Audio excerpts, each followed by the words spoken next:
Well,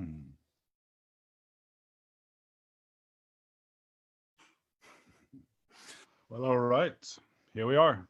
It's Friday, May the 8th in this weird time we live in.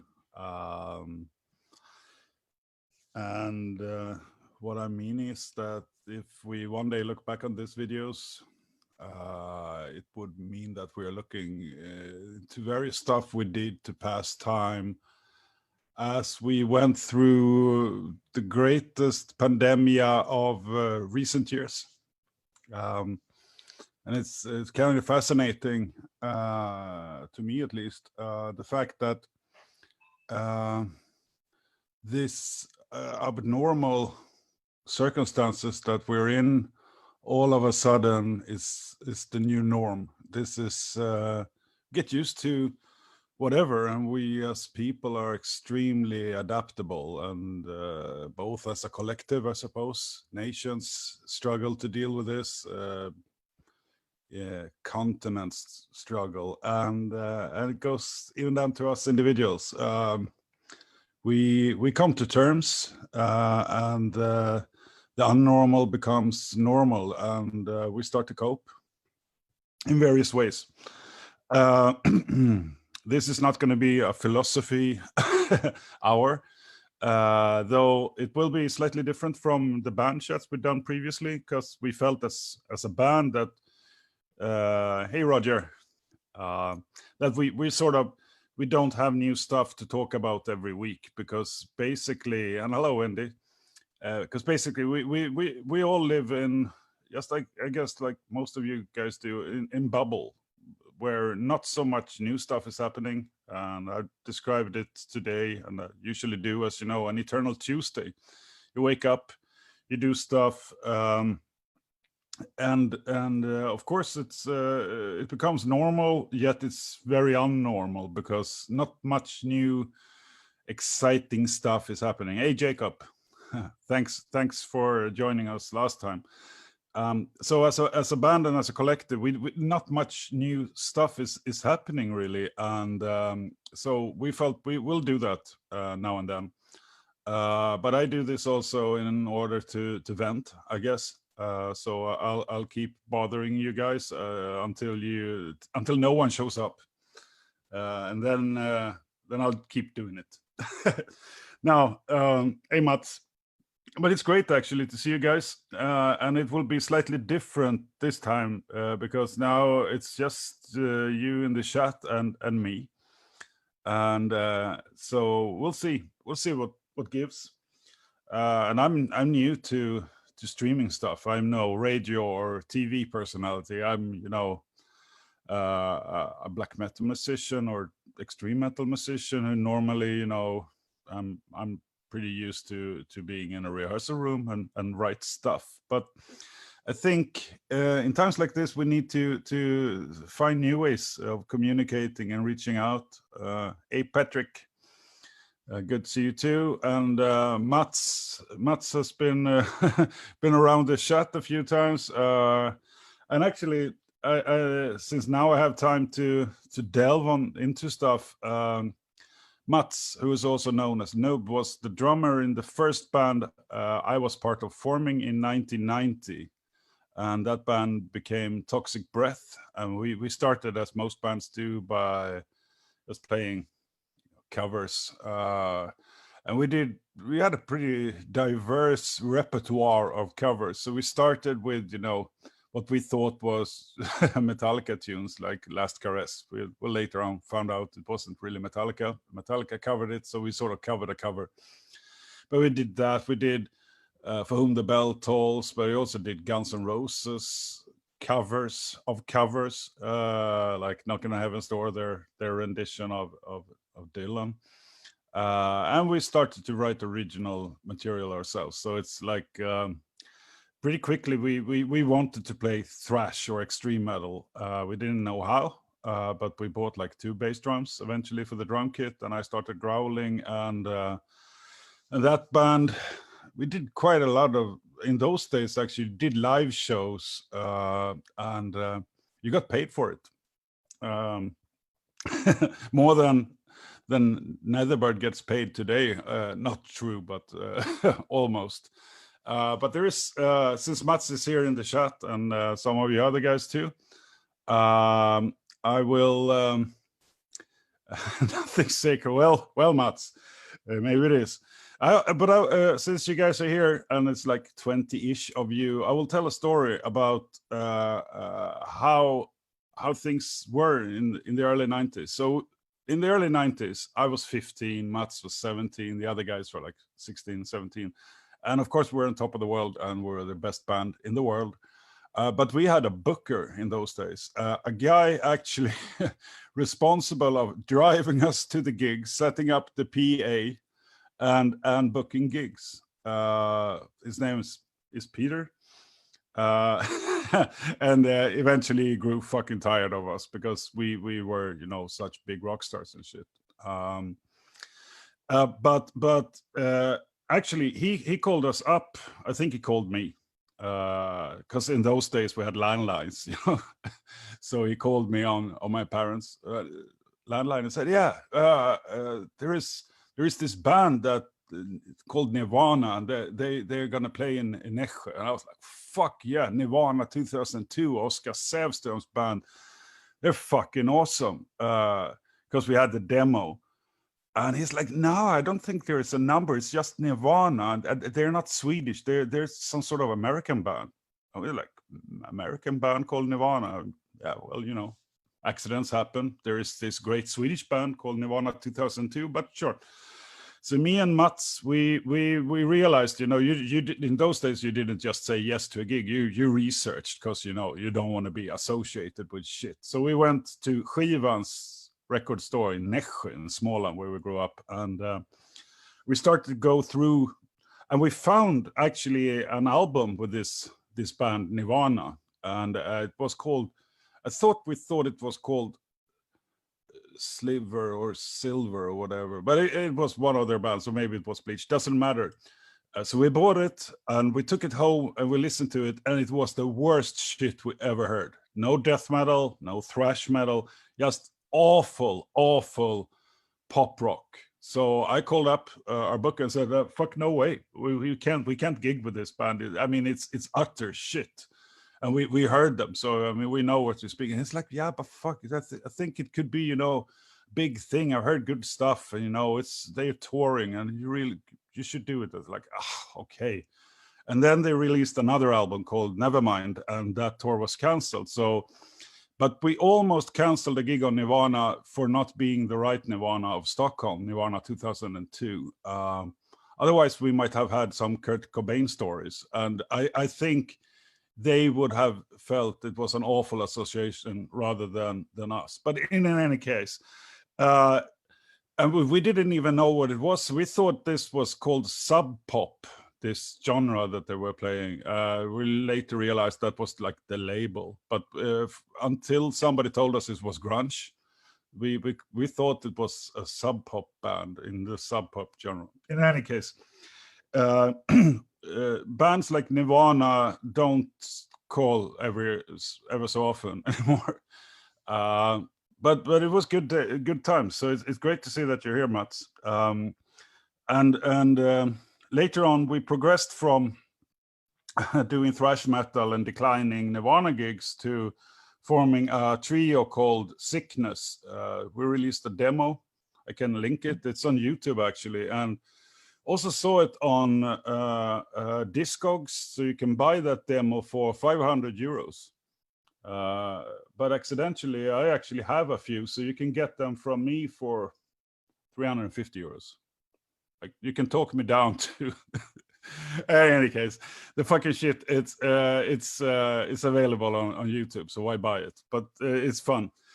Nobody would pay 500 euros for the stuff I invested, you know, years in making, but a demo we made in a few days. But in those days, I played bass and I did growling. Chile did the guitars, and Mats in the chat was the drummer. Then we got a letter, because people sent letters in those days. This was 1992. From some German band called Sickness, and they were threatening us with lawyers and And we were fucking scared of lawyers because we didn't come from, you know, lawyer families. So we thought, oh fuck, we don't want to get sued by some angry Germans. So we recruited a bassist, and at that time it was like, okay, so let's find another completely unique name for our band. So we went to the dictionary, which is where all the Swedish death metal was born. You know, can we find some words that nobody understands? So we find another really unique name called Benighted. So we called the band Benighted, and Benighted existed from '92 until it sort of fizzled out, I think, in don't dump the prices, Mats. Keep those fucking demos in the attic. We can just inject a few demos a year into the market. We can't not saturate. Well, in any case, Benighted fizzled out in '97, and then I was sort of not playing music for a few years until I was drunk and ran into the bassist of Benighted, who wanted to recruit me, and that started Fear the Future, which eventually was the reason why NETHERBIRD was founded a few years later, 2004. And here I am, 16 years later, and talking. 97, yeah, I think it was 97. We never called it quits. You know, in those days, a band just stopped rehearsing, and in the end, well, you know, there is no band. Actually, I like most people, I have to go to Metal Archives to find, you know, data on my old bands, because you tend to forget. But in those days, when you recorded a demo, you really had to do it more or less live, because, you know, you didn't have editing. You did it on tape, and if you wanted a place where the drummer could rest, you know, start over, you write a break into the song. So a little bit different.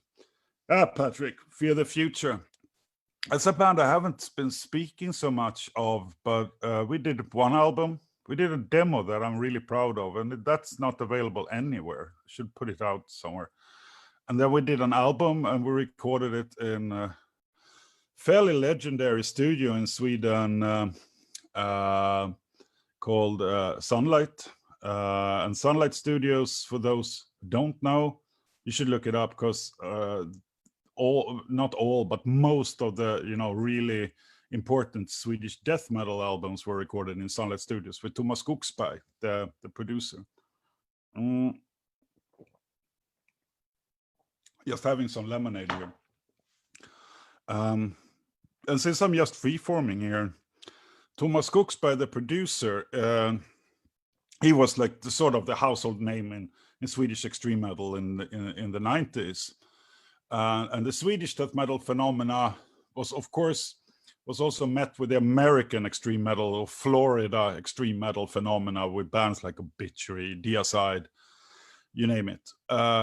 They recorded in another studio called Morris Sound with what was his name? Mats? Was it Scott Burns, right? The big producer there, and somehow people tried to make it into a rivalry. And this producer, Kerrang, it was like a publication on paper. We had paper in those days.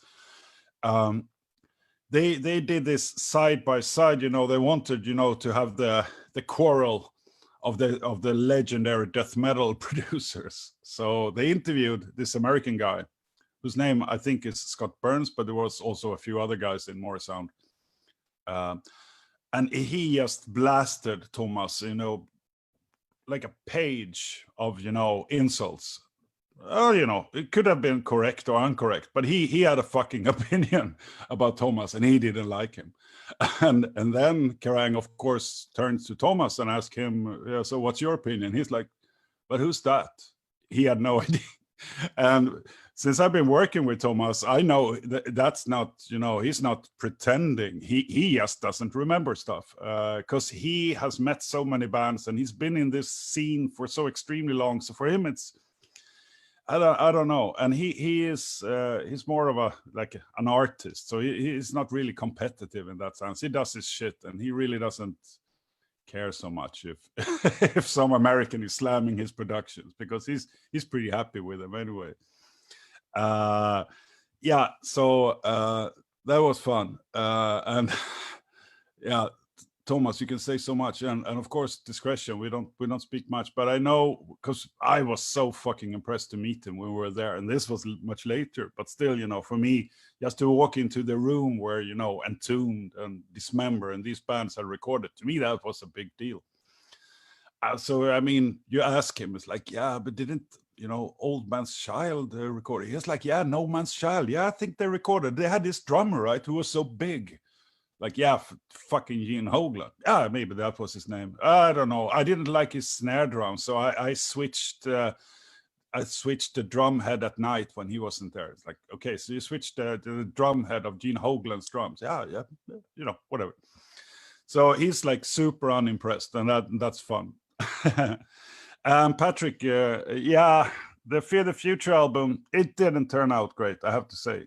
We had some good fucking songs, and actually some of the lyrics on that album, I'm very, you know, I'm pretty proud of those. I thought they turned out really cool, but in the end, blackish symphonic black metal in that studio, it didn't really turn out so well, and in the end it was sloppy recorded, and a sloppy recording will never really sound amazing.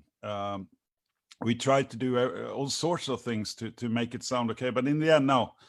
I sometimes think I should do like a re-recording of a song or two from that album, just to, you know, or I will just do new songs. In any case, I was walking down the memory lane here. And Jacob, yeah, what basses do I play? Actually, last time I really played bass was like in '93, and I always played 5 strings Fernandez basses. Always, it sounds like, you know, I had a Fernandez 5-string bass, an active one, and I had a Pee Wee Black Widow 215 cabinet, and that in combination with parametric EQ, that sounded amazing for me. So really clungy, and for me, the bass sound I always wanted was, you know, the one that sounds rich. And, you know, actually I was spoiled by I was really spoiled by Anthrax, and I learned to play what we thought was an Anthrax song at the time. It wasn't. It's a cover, as always, as it turns out. When we like, that's a cool song. Yeah, it's because it's a cover of a cool song by a cool band. Yeah, whatever. But Anthrax always had this chunky, metallic bass sound that I loved, and I was able to reproduce that pretty well. I was never an awesome bassist, but I practiced a lot. And one reason is me and Mats and the other guys, we come from a really, really small place in the woods called Fossum. It's a village of, I don't know, 2,000 inhabitants. And we grew up there, and we were like, there were like 4 kids who wanted to do music, and we were those 4 kids. So we started a band. Actually, we're 5, but the singer quit. So yeah, 4 guys. And in the end, we were rehearsing as every band, you know, in someone's garage. In this case, Mats's parents' garage. I still don't understand how they could stand it, but they did. Well, in the end, they didn't. So we got a rehearsal room in Nässjö, which is a huge city compared to where we came from. So it's a city of, I don't know, 12,000 people. But we knew in that complex, there were these amazing, huge bands rehearsing. For instance, Backyard Babies, you know, and we don't want to come there and you know, appear like fucking farmers. So we started to rehearse songs that we thought, you know, would be difficult enough to impress people who overheard them through the wall. And one of those was Phantom of the Opera with Iron Maiden, which is a pretty tricksy song to play on bass. So, and it's a really cool song too, from the first album, right? Or I Must Commit Suicide, because I just got found out that I don't know. In any case, so I learned that thing, and from that day, people always thought, you know, that I'm like some sort of bass god. So I've been, you know, now and then, even in the 2000s, people's like, yeah, would you be interested in playing bass for a band? I would be, but you know, I suck. I've never been really good, and I haven't been playing bass for God knows 15 years, and now 20 years. but I love the instrument. So I am a bassist, but I am not, you know, a whiz kid when it comes to playing. So I rehearse a lot, and I can be really, you know, focused. So, and I play 5 strings mainly because I am fairly quick in. It made it a little bit quicker for me to change the strings because they're a little bit closer, and also because you get a B string or H string, whatever country you come from, which is awesome because then you can really be loud. But they normally sound crappy compared to the other ones. But yeah. And Matthias here, yeah, Nicky Boy, he was actually. He is now the, of course, singer and rhythm guitarist of Backyard Babies, but I was there when he came to do the audition as a bassist, and he, if I don't recall it incorrectly, he had like a beige, almost human skin-colored BC Rich, which was really unbalanced, so it was really heavy in the head. That's how he started it. In those days, I mean, you sort of met people. I've never been really close to them. They were a few years older, and they've always been rock stars in the best sense of the word. They've always been nice and pleasant to people. But already before they had a band, they were all rock stars. You know, they were the cool kids. And then they started the band, and it really took off. And they did it, I don't know, 88, 89. So they inspired a lot of us to start playing. For me personally, they were not my biggest favorites. There was another band called Innocent Child, which later on turned into a Mobile Mob freak show.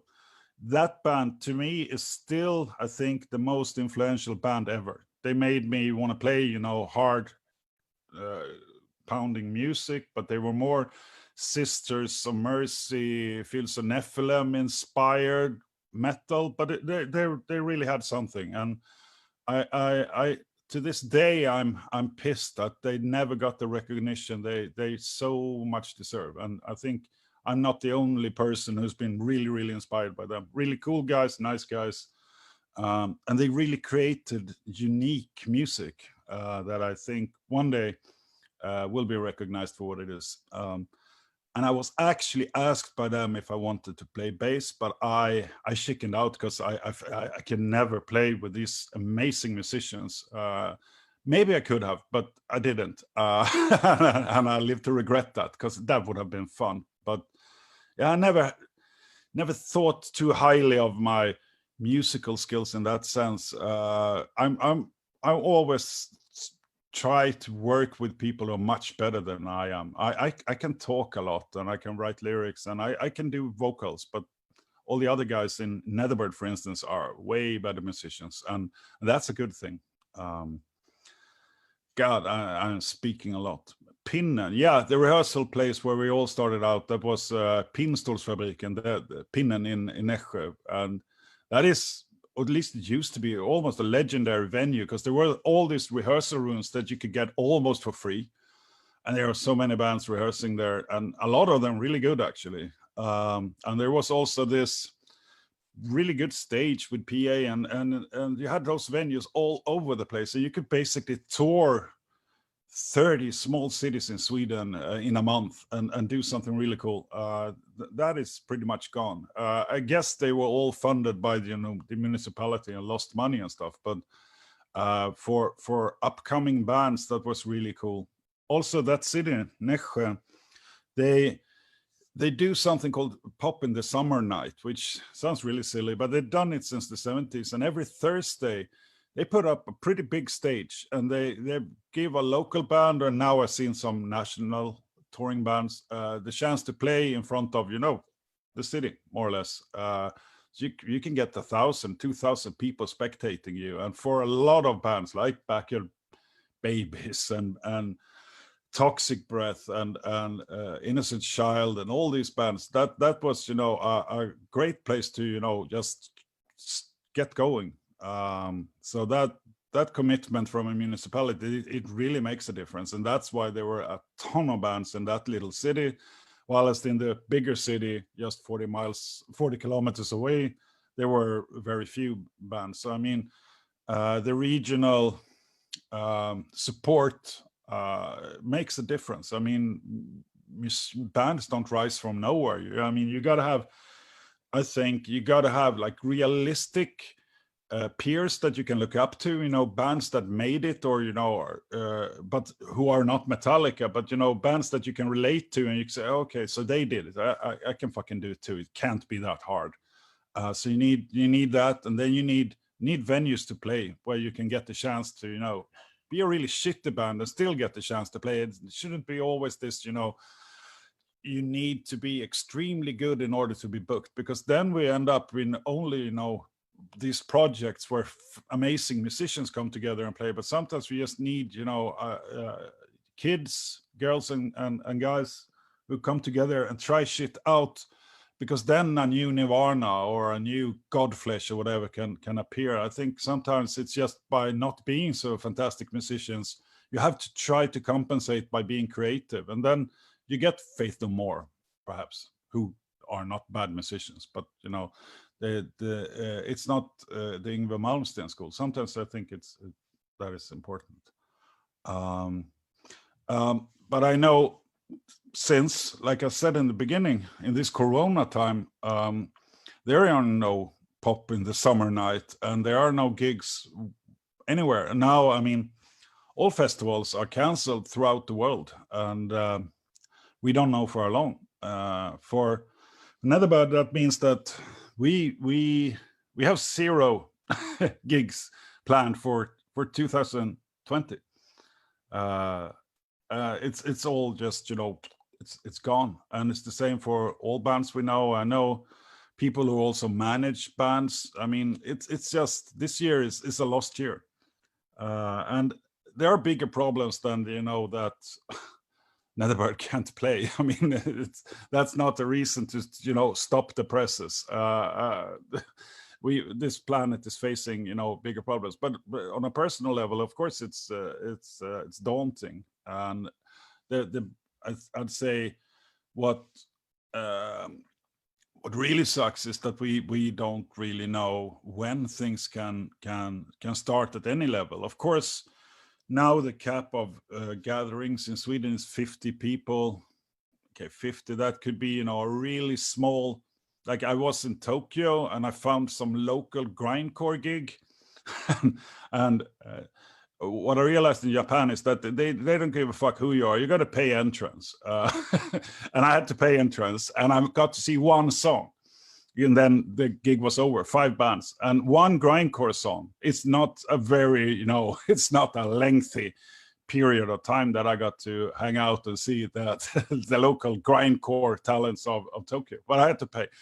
But in any case, grindcore gigs in Tokyo, there, yeah, it's maximum 50 people. You can do that, and I guess we can do, you know, really underground stuff. But and 500 cap gigs, I'm not sure. It's going to take some time before that could happen. And festivals, I am no virus expert. Facebook is full of them, so you can scroll to the comments section to find the truth. But realistically speaking, I suppose that, you know, huge festivals with tens of thousands of people meeting, that will be one of the last things that will be allowed. So I am afraid it will take time.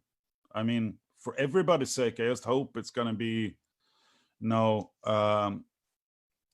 soon. But it cannot be, you know, we cannot jeopardize the health of people, just, you know, so bands can play. I mean, that would make no sense. But to me, live streaming gigs, because I've been watching a few, they do it for me in one way. I mean, it's great if they're, you know, a singer-songwriter.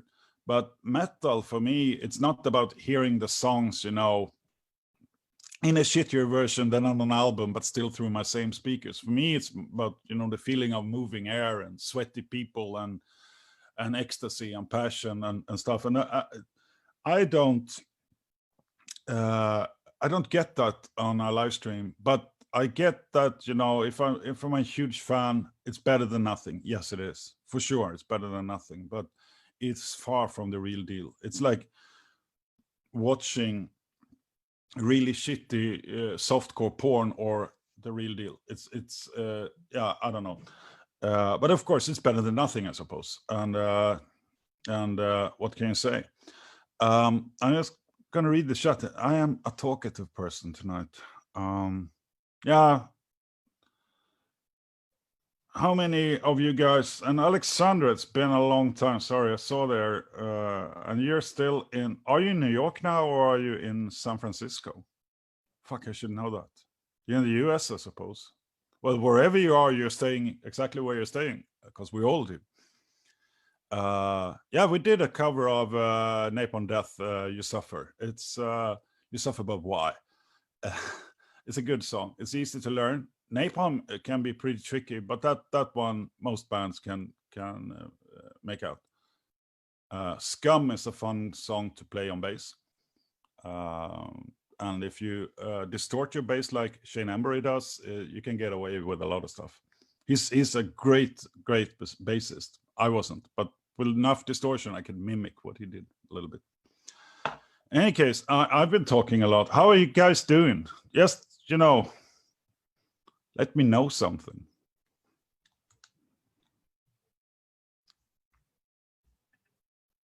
Are you okay?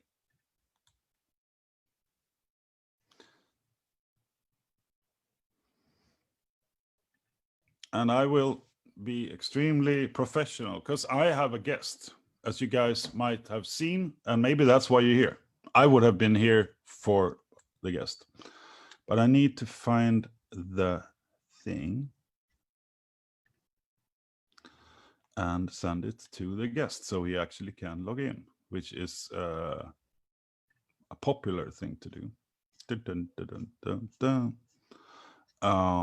Let me see.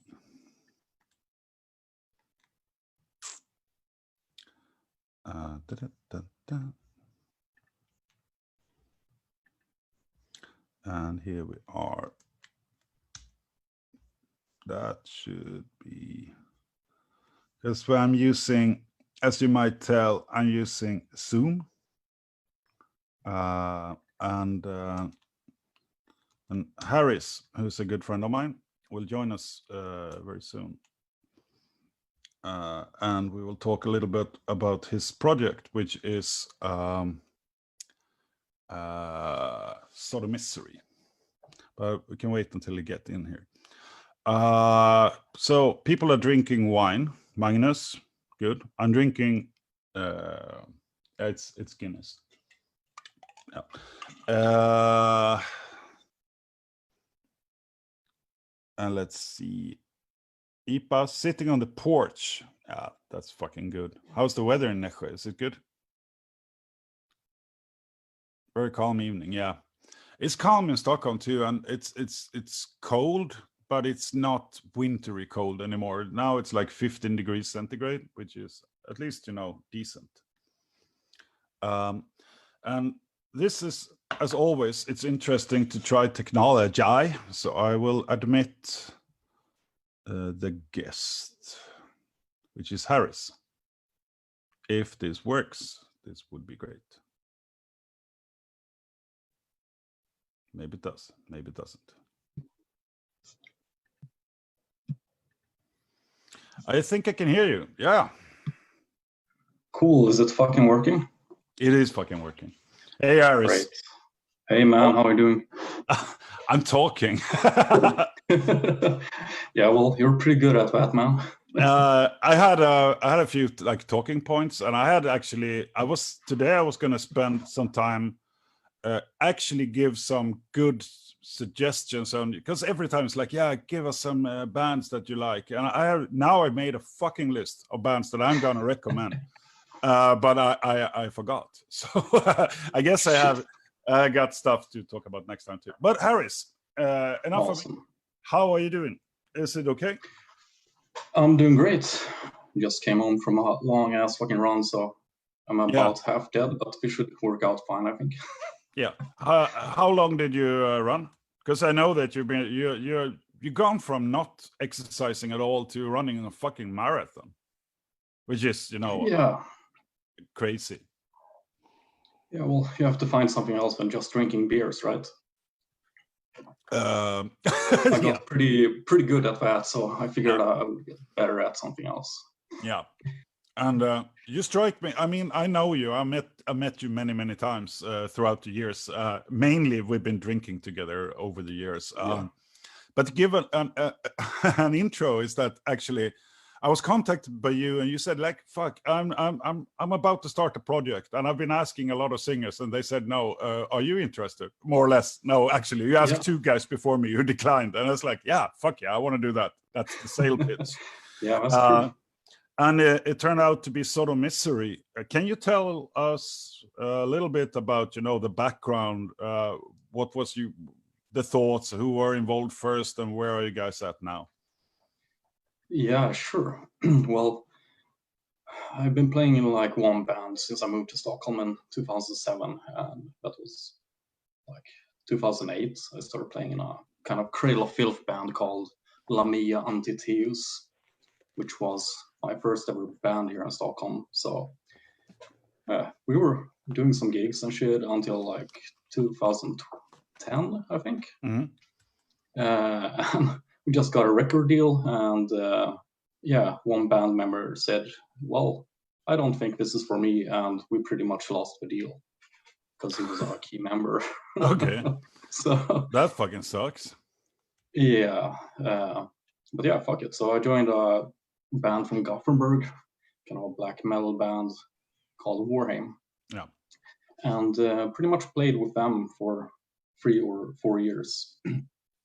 And did my first tour ever with Diabolical in like 2013. And that's pretty much how I met Diabolical. Yeah. And Soul Drainer also, very good band. So yeah, after the tour, we pretty much came home, and the guitarist felt tour life wasn't for him, so he kind of jumped off. And the band was pretty much on ice after that. So I was thinking like, the fuck am I going to do?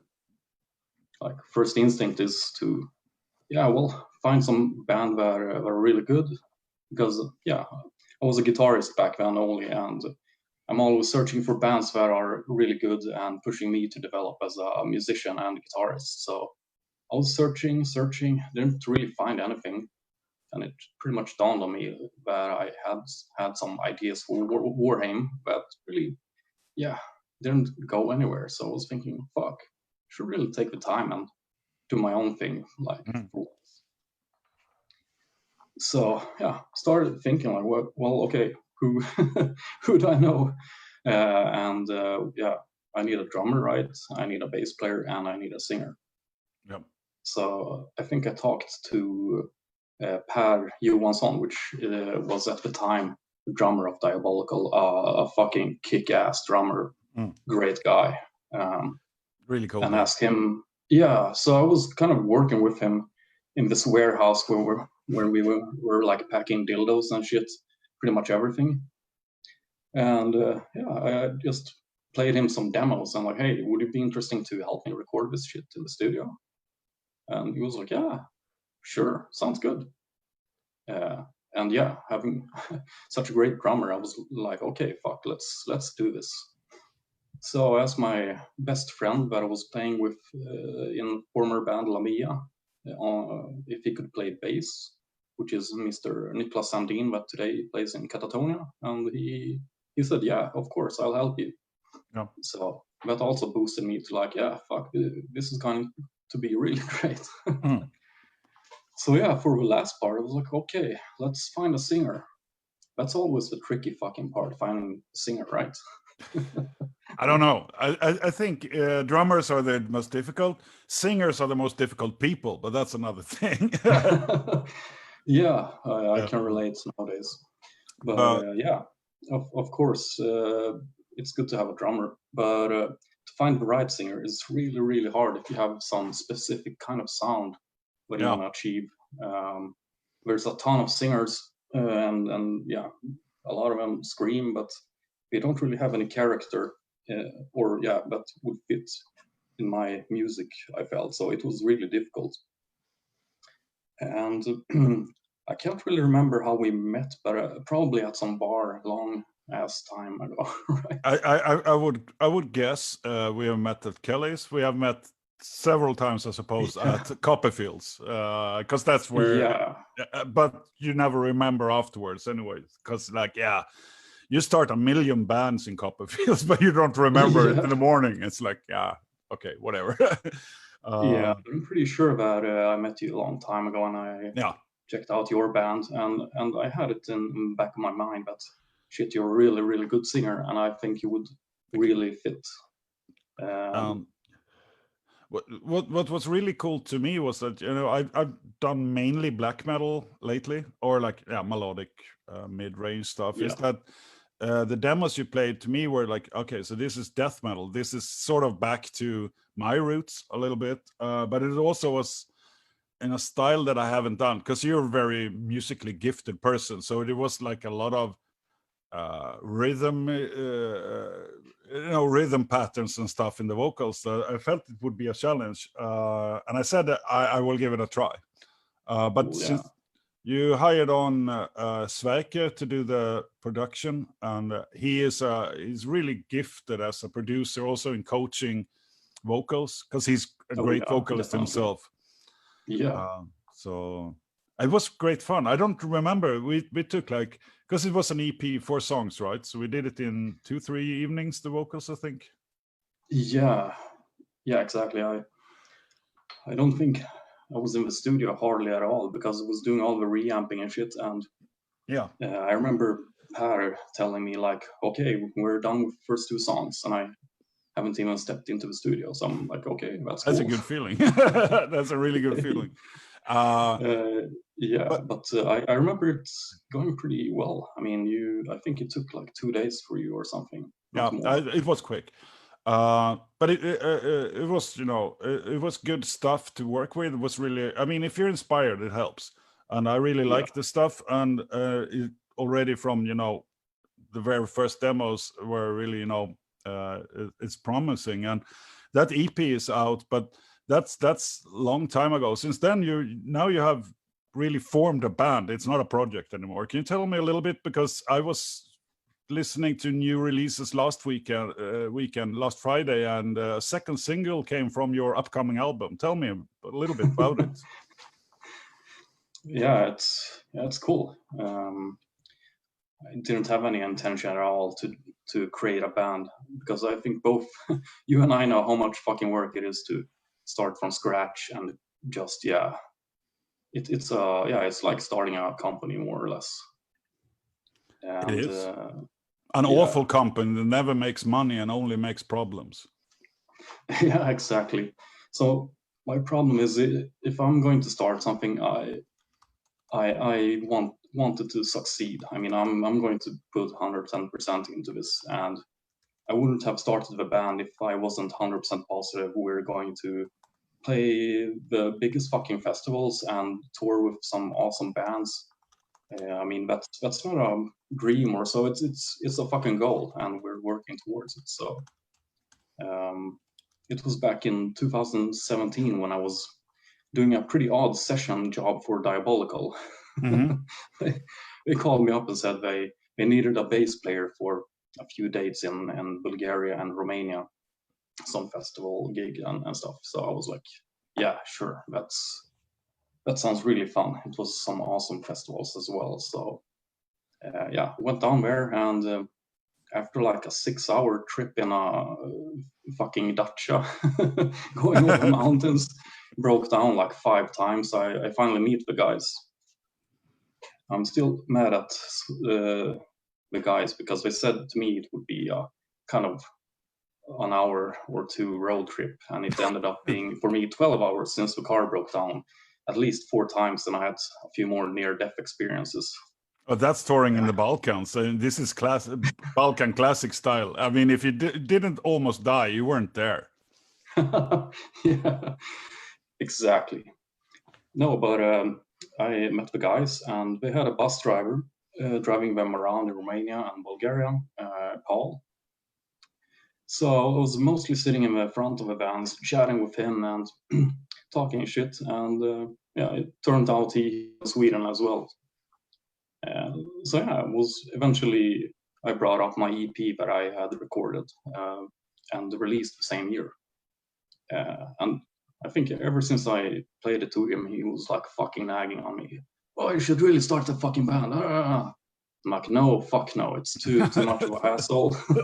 I don't have the time. Can't I be don't bothered. have... Yeah. And he was mentioning it to me like so many times and shit. So eventually, it just struck me like, okay, if I were to start up a band, which persons do I know could fill the spots? Do I know any good drummer? Do I know any bass player? Do I know any like guitar player, singer? So yeah, Paul said he could handle the bass. I'm like, okay, that's a good start. Yep. And then the key moment was when I asked a longtime friend that I first played in when I moved to Stockholm in Lamia Antitius, the drummer Victor Eklund. He was like the fucking best drummer next to Per. Like those are the fucking two best drummers I've ever played with. And he said that he would join. And knowing that you have such a great drummer that you can make any song you want and he can fucking play it. That made me confident that okay, there is potential to to get this show on the road. So yeah, and later on I started doing some auditions for guitar players, sent out a song for people to learn, got some really talented people sending videos, and ended up going back to a friend I met a long time ago, Magnus Grönberg. And he's a cool guy. He's been touring before in Preach and stuff, so I knew I could trust him, and he has the experience, and that felt good. Yeah. And the last part, the singer. Okay, well, that was a tricky fucking part. I think I had like 10 or 12 different singers that sent me emails, and really none of them were what I needed.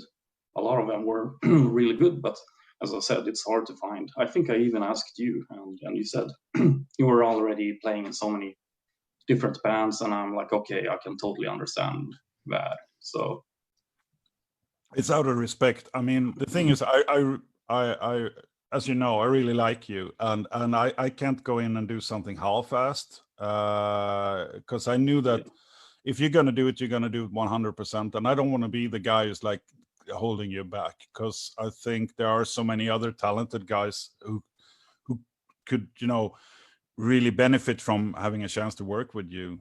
In the end, it didn't turn out that way at all, right? Tell me. No, exactly. No, but I really respect you for being honest. That's really awesome, because it saves both people the time, and yeah, that's the best thing to do. I mean, if you can't be dedicated and somebody asks you to join their band and be dedicated, well, don't join the band if you can't, right? No, exactly. I mean, it's that simple. That's why it's hard to recruit people, especially when you start out like you did, because basically you need someone who will, you know, dedicate a lot of time and talent, and the result is you never know. You never know what's happening.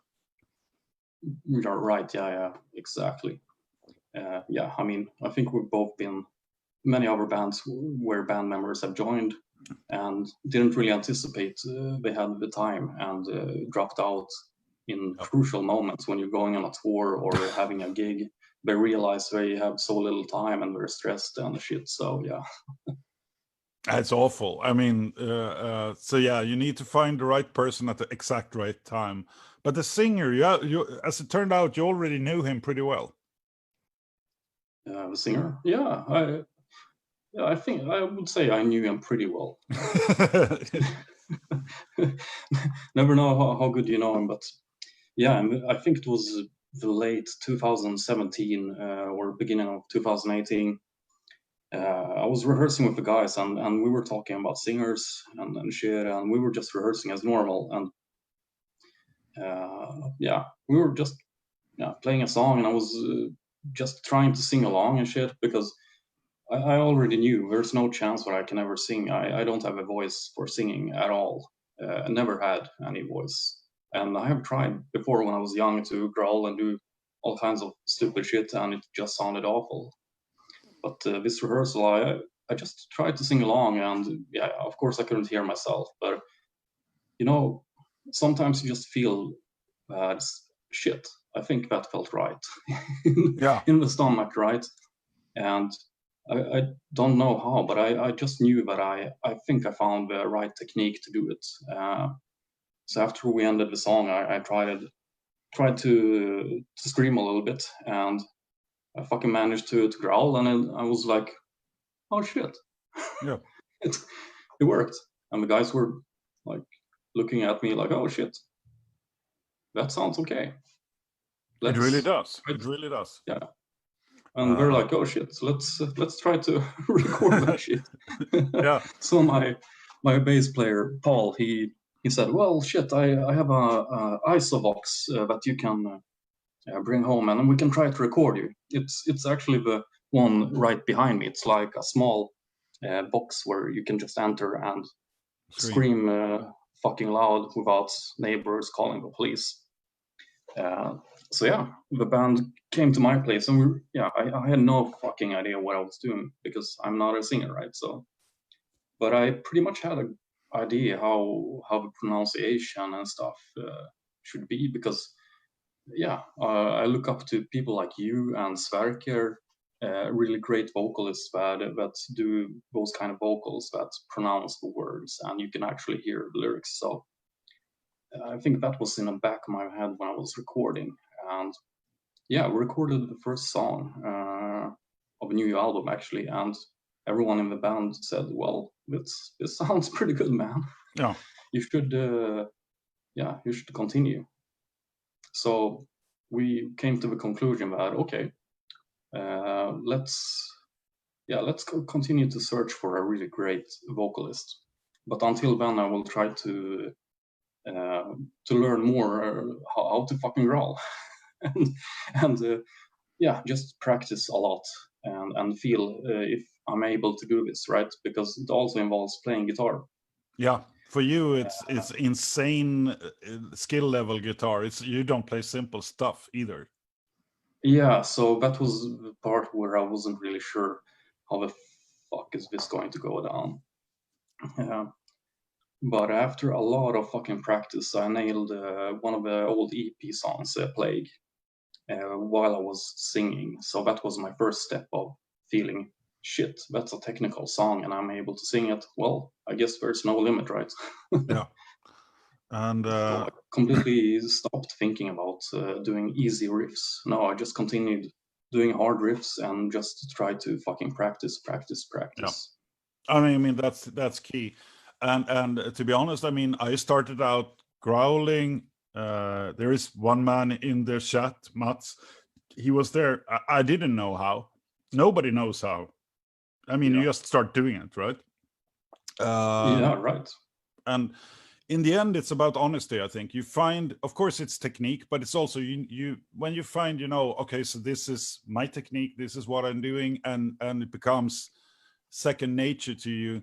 Then it's quite easy, to be honest. It's hard to do what Barney Greenway does because he's extremely talented, or what Sverker does, but you can find your own take on it, and then it becomes much easier than people think, I would say. For sure, yeah. It's I think I did the right things early on, and it was to not try to sound like somebody else, but try to figure out what my voice sounds like, and try to apply the right techniques.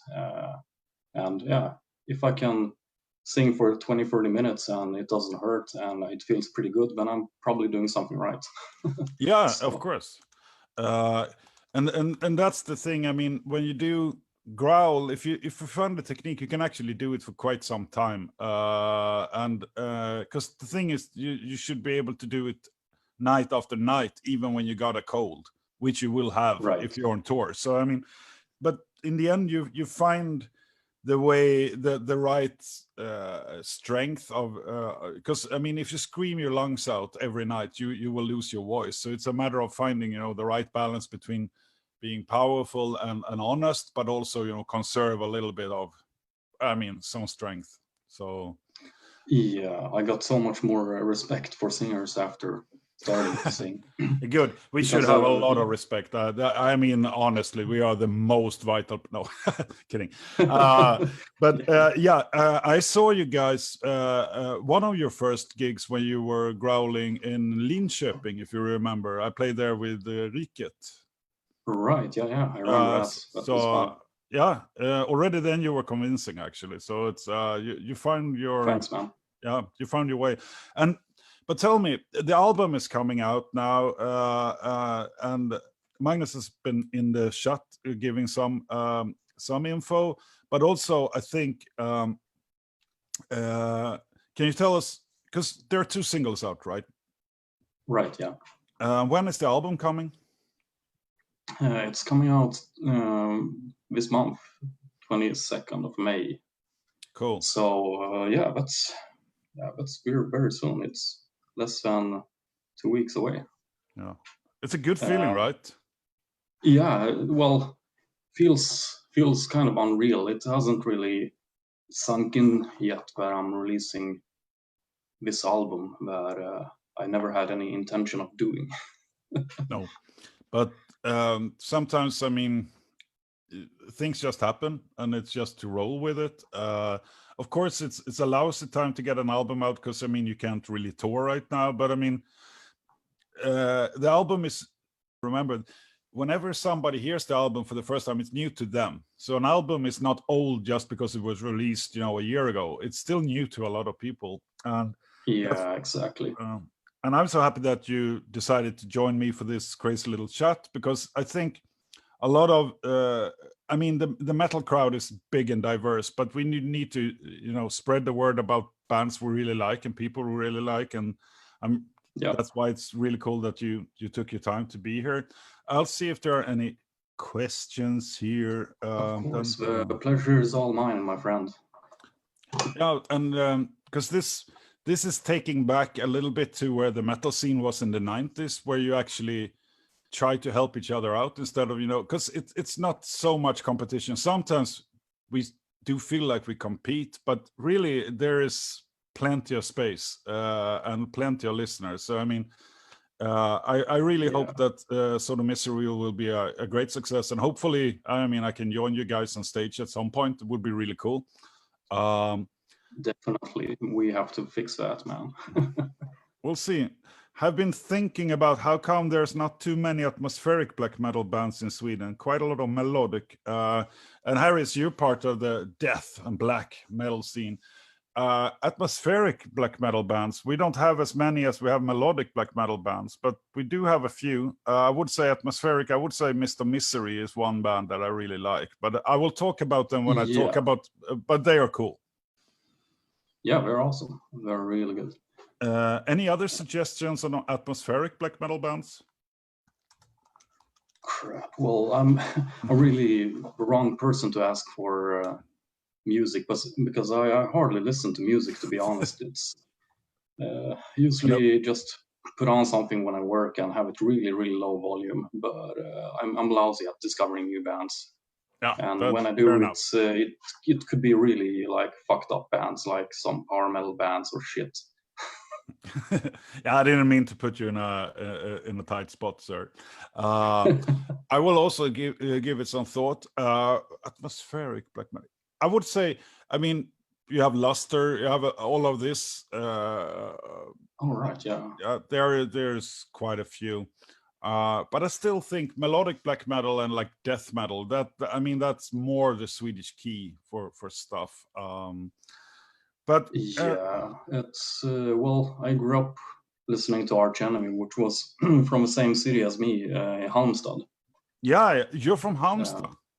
Right, yeah. So I grew up pretty much listening to them, and we used to rehearse like next door to them, and it was in the early days when they did the good stuff. Burning Bridges and all that awesome things. So you met Daniel Allansson a bit then? Yeah, him and Chris mostly. They're awesome guys. Yeah, they really are. I worked with his big brother Adrian a bit, and I met Daniel also, but never had the privilege of working with him. Great drummer. Yeah, without a doubt. But before we wrap this up, what's your take on the future? I mean, first we're gonna survive fucking pandemic, but for Sodomisery, I mean, what are you planning? Yeah, well, I've been thinking a lot about that. I mean, been doing some interviews now also, and people are asking, is this, yeah, how is this affecting you, right? Because you're releasing an album in the worst possible time where you can't have a release party or do a tour and stuff. And I'm starting to think that this might not be as bad for new bands, to be honest, because I don't think people listen to as much music before as they do right now. No. Because everybody's working from home. We're blasting music and pretty much bored. So I think more people are. I mean, I don't have statistics on this, but I would think that people are searching for new stuff to listen to more frequently than before. That's just a guess. So I'm thinking this will be a good thing because more people are on social media, and that's the only channel we have to promote right now. So I think this could affect us in a good way, and we can reach more people and maybe more bookers, so that next year we will be able to play at some nice gigs or get discovered by some booking agency that wants to work with us. So yeah, we don't know. Yeah, but definitely. I mean, and the thing is that you can always cry about, how things supposed to be, or we have to deal with what we got, and we need to do the best of it. And I think the very fact that you come on here and talk a little bit, I mean, we couldn't have done this if it wasn't for a fucking pandemic. I mean, I wouldn't be sitting here on a Friday trying to, what am I supposed to do? Oh yeah, I'll connect a fucking microphone to my computer and talk to it.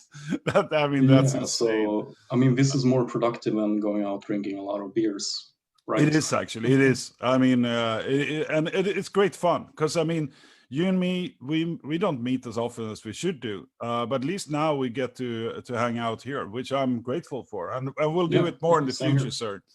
And I wish you the very, very best with Sodomisery, and I'll keep pushing it as much as I can. Not hesitant at all. It will meet its audience, and you're a top-notch guy on any level. Likewise, so my friend. Yeah. So make sure to take care and stick around, and we'll have those beers in the future too. Awesome. Thank you so much for having me. It was a real pleasure, man. Always. We'll grab a beer as soon as the shit gets laid down, right? Definitely. Take care, man. You too. See ya. See ya, man. Bye. And I'll see if I can get back to the chat, because I actually fucked it up. I do this every time. I'm like pretending to be a person who knows what I'm doing, but I really ain't. So let's see if I reload something. Can I? Maybe nothing is said in the chat. Sorry, guys, but I will see if I can get back to it. And this is the time when you're very lonely because nobody can help you. Let's see if I do this. Will I fuck everything up?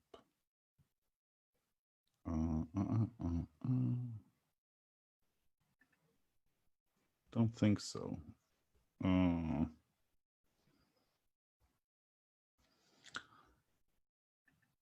Watch live. I'll push watch live.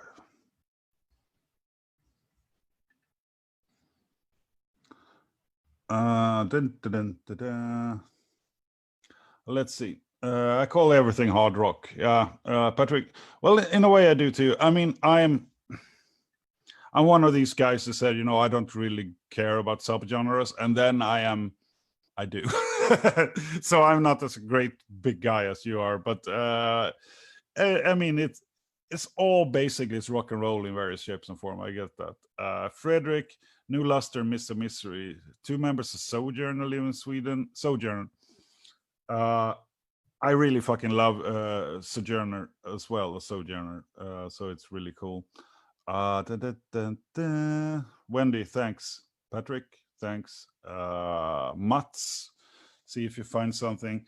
Hey Mia, yeah, I could do it. Now I do see some sort of shot. And actually, I have to say, I'm not completely worthless at IT and stuff. But Facebook are changing stuff all the time with this live stream stuff, and the chat tends to be lost on me. In any case, I'm gonna wrap this up a little bit later, but any questions? Because I was gonna tell you guys about 14 bands that I'm friends with and that I think everybody should check up, but I don't want to just post it. So next time I will talk about those bands, and there is a much longer list, but these are guys that I know personally and who I truly believe should be heard by a lot of people, because I think there is a plethora of bands that are below the radar still. At some point they will catapult up there. But bands that are not like Marduk, Nagelfar, and all these bands that whatever they release, people will hear it and appreciate it. But there are so many bands that are still, I wouldn't say equally good, because you can never take away the stuff that Marduk and these bands have done to get where they are. But there are new bands that are also producing a lot of interesting stuff that I really want people to hear. So, but I will definitely next time on here I will talk lengthy about all of these bands. Yeah, Wendy, I do have some Spotify playlists, but I suck at creating them, because I basically do one every year. I just put whatever that pops up to me when I listen to it on Spotify. I put it in like good 2020 list, but it's everything from like theater music to electro music to singer-songwriters and to the occasional black metal, because I don't listen to black metal just casually. I listen it very intensely, and so basically I do not discover as much random black metal as I wish I did, or death metal. It's more then it's more I go on reviews and stuff. But I should curate more Spotify playlists. I will talk about that too next time, and I'll think about it. I tend to try to perv on other people's lists, because there are so many people with better knowledge in music than me. Any other questions? Are you guys okay? I am okay. I have to say, this new normal is unnormal, but I am definitely okay. But just want to see how you guys are feeling about it. Or has the live cast died? No, I don't think so. I see that Mats is posting a few links.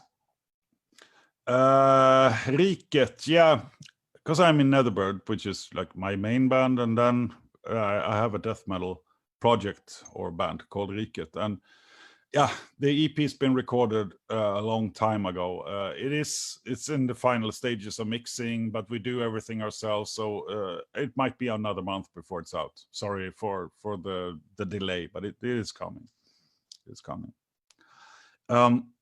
But in order not to just idle away time and stuff, I'm gonna wrap this up. But I'm extremely grateful that you guys showed up, and I will try to do it weekly, just like half an hour talking, just to be a little bit in touch with what's happening, and also at some point pretty soon I think I can start to give you some news about NETHERBIRD. We have started working on the next album, but it's always a journey, and we never want to say stuff before we know where we're at, because it has happened when before that we said, oh yeah, we started writing, and then it turns out that what we wrote was not the stuff we want to release. So we'll see. The album will come when it comes. We released an album 2019, so we can't be too quick to do another one, but something will happen because we're bored. All of us are bored. When touring, I wanted to buy a shirt, but I don't know the sizes. Well, that's hard. You can always send an email to info@netherbird.com, and we can find out the sizes for you. We can measure stuff and send the info. But it's tricksy with sizes. But what I can tell you is that if the size doesn't fit, you can send it back and we'll replace it. No problem. We're not a big corporation. We can handle those things personally.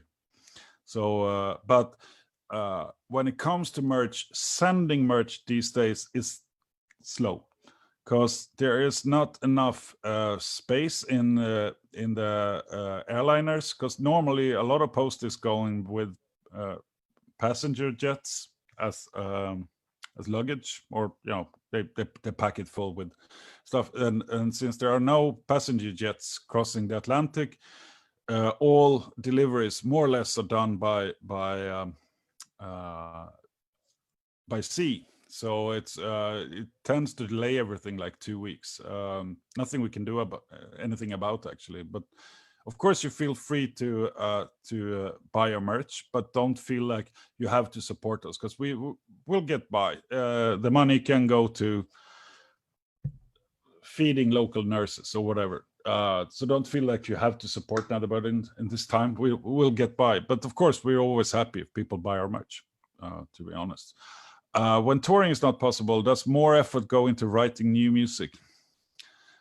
One would think that, okay, so we cannot tour. Okay, let's focus on writing. But writing is a little bit, I guess it's different for different bands. I mean, Harris that I spoke to, it's oozing of creativity all the time. So I'm not, I guess he can write all the time. But NETHERBIRD, it's a little bit of a process for us to start the arduous process of because writing the albums, it's pretty easy. We do that. Me and Bismarck, we tend to write the stuff, but then you need to rehearse it, you need to record it, you need to produce it, you need to get it. So it's a big, once you get that train going, you have to see it through until the release, and that release will also require videos to be made and stuff to be made. So it's a little bit, we don't start it before we feel that we have the stamina to pull it through. But yes, I mean, we most likely can't do gigs for the entire year. So yes, we will start working with the next album. We will at some point, but it won't be out this year because that train takes time. But sure, thanks for asking. And yes, Wendy, of course you need a NETHERBIRD shirt. Everybody does, but don't feel like you have to stress it. We have merchandise, but this is not the time where we feel like we want to push that. So if you go there and get it, fine. It's great and it's appreciated. And then you can actually go via our label, Eisenwald, because they do have a North American store, I think, and that might be a better. I will post that later on, because then you can have a quicker delivery, I suppose. So next time when I'm on, I will give you 14 or 15 bands, Swedish, pretty small or rising bands that I think everybody should pay some attention to. And I happen to be friends with them, and I think they deserve even bigger of an audience. They'll get it eventually, but one would think that with Spotify and everything, it's quicker to get your music out, and yes it is, but it's more bands and it's harder and harder to actually get the recognition and the sort of impact. So we push it, not before payment come. No. And like I said, you really don't have to feel like you need to. We don't need the support like financially, but we're always happy if people wear our stuff. It's of course that's a greatest compliment we could ever have. But I'm gonna wrap it up. Thank you so much. You've been quite a few people sticking by, and I'm grateful for that. Next time I'll give you 15 bands that you need to check up. Until then, I really want you to know that we're all in this together, and we're all trying to find ways to cope and to be creative. And feel free to share suggestions of bands, TV series, whatever you are occupying yourself with. Share it with the others in the chat, and I'll see you pretty soon. And you guys rock. Thank you so much, and take care, wash your hands, and see you soon. Cheers.